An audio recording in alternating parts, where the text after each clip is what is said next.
Shalom saudaraku yang kekasih di dalam Tuhan Yesus Kristus. Senang sekali kembali berjumpa dengan saudara dalam channel Pastor DHI. Setelah beberapa hari saya tidak mengupload video saudara karena saya harus Natalan bersama keluarga. Setelah kurang lebih 20 tahunan tidak pernah pulang Natalan bersama mama dan keluarga. Kali ini saya berkesempatan untuk pulang. Dan itu sebabnya beberapa hari saya tidak mengupload video karena sibuk dan kemudian juga faktor jaringan masih kurang bagus di sana. Namun saya tetap berusaha untuk mengupload video ya saudara ya. Kemarin juga waktu pulang Natalan sempat mengunjungi orang gila ya. Di mana video yang saya sudah upload saudara bisa lihat ya. Dipasung puluhan tahun ya. Dan butuh proses untuk bisa pulih total. Sebenarnya harus ada yang follow up. Semoga kita berharap dia bisa pulih total. Saya juga mencoba untuk mendoakan dan melepaskan dia dari kuasa roh jahat saudara. Nah, selamat Natal buat teman-teman semua yang merayakan Natal. Semoga sukacita dan damai Natal, damai Kristus ada dalam hidup kita semua dan dalam kehidupan saudara semua. Dan kita menjadi orang-orang yang saling mengasihi satu dengan yang lain dengan kasih Kristus. Nah saudara, kali ini seperti pada judul saya akan memperlihatkan sebuah kesaksian kepada saudara. Di mana seorang polisi, Komjen Polisi bintang 3 ya saat itu, dari Bapak Dharma memberikan suatu firman Tuhan atau kesaksian yang luar biasa, di mana beliau juga sempat menekankan bagaimana pentingnya keluarga dalam hidup kita. Lalu kemudian bagaimana pentingnya kita mengandalkan Tuhan dalam hidup kita. Semoga kesaksian ini dan firman ini membangun saudara semua untuk kita menjadi orang-orang yang peduli dengan keluarga. Tahukah saudara bahwa mukjizat pertama yang dilakukan oleh Yesus adalah dalam pernikahan, yaitu keluarga, membangun sebuah keluarga.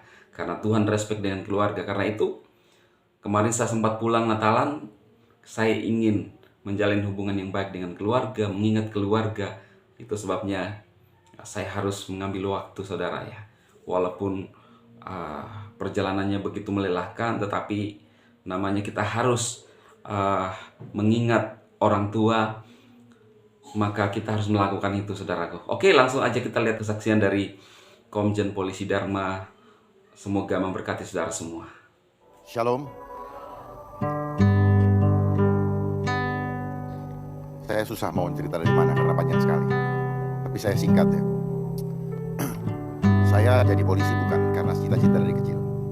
Tapi perjalanan membawa saya dan akhirnya saya mendapatkan sesuatu yang Tuhan taruh bahwa Tuhan ingin saya di situ untuk memperbaiki. Niat untuk memperbaiki ternyata tidak semudah membalik tangan. Karena di dalam perjalanannya penuh dengan dinamika yang membuat kita kalau fokusnya kepada masalah, maka kita akan jatuh di tengah jalan. Karena kita melihat dunia ini begitu besar, begitu gelap untuk kita hadapi. Karena kekuatan yang kita hadapi sekarang adalah kekuatan mamon. Itu yang utama. Tahun 2009 awal saya hampir mengundurkan diri dari kedinasan saya karena ada merasa bahwa kita mau kerja baik ternyata sering dikerjain walaupun kita tidak salah. Dari situ saya mengambil suatu keputusan bahwa kalau saya menyerah maka dua-duanya saya nggak dapat. Saya tidak dapat anugerah Tuhan, saya tidak dikasih Tuhan, dan dunia pun saya pun tidak akan mungkin bisa dapat. Kenapa? Batin saya selalu berantem ketika saya mau mengikuti cara dunia, batin saya berantem. Peperangan rohani terjadi. Dan akhirnya saya putuskan, ayah saya bilang, tenang dulu, tunggu waktu Tuhan, tunggu tanda dari Tuhan. Artinya apa? Keluarga itu penting. Keluarga merupakan ekstrak terpenting di dalam kehidupan kita di dunia untuk membawa keluarga ke surga. Ayah saya dulu seorang jaksa, terakhir jaksa agung muda, memberikan pesan kepada saya, kamu tidak perlu mendapatkan jabatan kalau kamu harus ngasih uang. Kamu tidak perlu dapat jabatan kalau kamu harus ngasih perempuan. Papa, mama tidak akan malu. Artinya kembali lagi, keluarga penting sekali. Jangan mendorong anaknya untuk melakukan hal-hal yang tidak. Seringkali lingkungan mengatakan, Bapak sekarang ada di mana? Selalu nanya jabatan, selalu nanya posisi. Jadi Dari situ saja sudah terbangun bahwa mindset orang melihat kalau orang punya jabatan.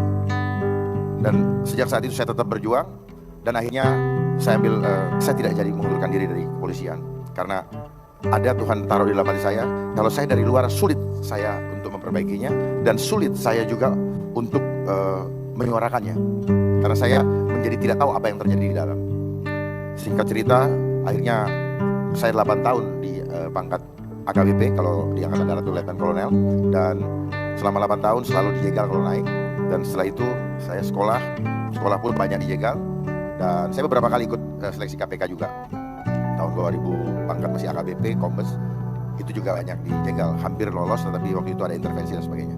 Dan tahun 2012 saya ikut sekolah, 2014 saya ikut sekolah Sespimti, dan setelah lulus, tidak lama kemudian, 6 bulan kemudian, Tuhan angkat saya jadi bintang 1. Dan dalam waktu 3,5 tahun, puji Tuhan sudah bintang 3. Itu hanya semua kemurahan Tuhan. Tetapi di dalam proses itu pun tidak semudah yang orang lihat. Ya, terakhir waktu pas mau naik bintang 3 sendiri, ada demonstrasi yang demonstrasi kuasa Tuhan yang Tuhan perlihatkan, dan saksinya adalah Pak Geren. Karena jam 7:30 pagi sebelum dipanggil Presiden, saya minta Pak Geren, Pak Dautoni, ayah saya, Pak Jack untuk membantu mendoakan karena nama saya hilang dari list untuk dinaikkan bintang 3. Dipanggil Presiden tidak ada. Tetapi jam 10:15 ada yang WA saya bahwa saya gagal untuk ikut dipanggil Presiden. Saya berserah, dan jam 10:20 ada telepon dari istana, berhasil. Saya segera berangkat, ditunggu jam 11:30.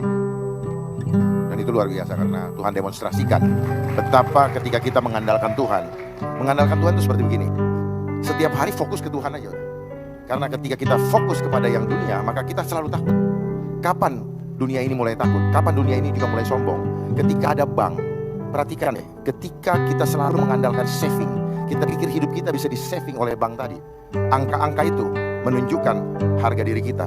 Angka-angka yang ada di bank itu menunjukkan kesombongan kita. Walaupun kita sekarang ada di gereja ini, tapi mungkin kesombongan kita ada. Tetapi kekhawatiran kita juga muncul ketika angka-angka itu kita perhatikan. Loh, saya punya tabungan tinggal 1 juta. Padahal ketika Musa membawa orang Israel, bangsa Israel dari Mesir ke tanah Kanaan, Tuhan sudah memberikan pelajaran, memberikan roti mana yang hanya boleh untuk dikumpulkan atau dipakai untuk sehari. Kalau dikumpulkan lebih dari sehari, maka itu akan busuk. Busuk artinya apa?